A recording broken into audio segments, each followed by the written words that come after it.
ලෝකෙට ලොකු සල්ලිකාරයෝ අපාගත වෙලා ඉඳන්ති. ගමේ හිටපු අහිංසක මිනිස්සු යන්තම් පොඩි ගොවිතැනක් කළා. ඒ එන ගොවිතැනේ අග්‍ර කොටස් 9 ආකාරයකට 11 ආකාරයකට ආදී වශයෙන් භාග්‍යතුන් වහන්සේට පූජා කරගෙන ඒ අග්‍ර කොටස පූජා කරපු අග්‍රසස්්‍ය දානයේ දීපු මේ මිනිස්සු අද දිව්‍ය ලෝකවල මහා සැප විඳිනවා. අර මිනිහා අවුරුදු 60යි ජීවත් වුණේ. ඒකෙත් ලොකුවට සල්ලි තිබ්බට සල්ලි හම්බ කරන්න දුක් විඳපු එකමයි කළේ. තුට්ටි සුඛායා ඊතරීතරේන නෑ. Tamanට තියෙන්නේ මොකද්ද? ඒකෙන් යැපෙන්නේ, ඒකෙන් සතුටු වෙන්න පුළුවන් මානසිකත්වයක් නෑ. ජීවිතේ මුළුල්ලේ කරගත්ත පිනක් නෑ.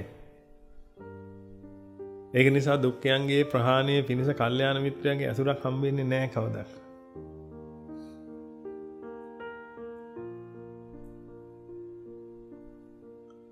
මේවා තේරුම් ගන්න තියෙනවා.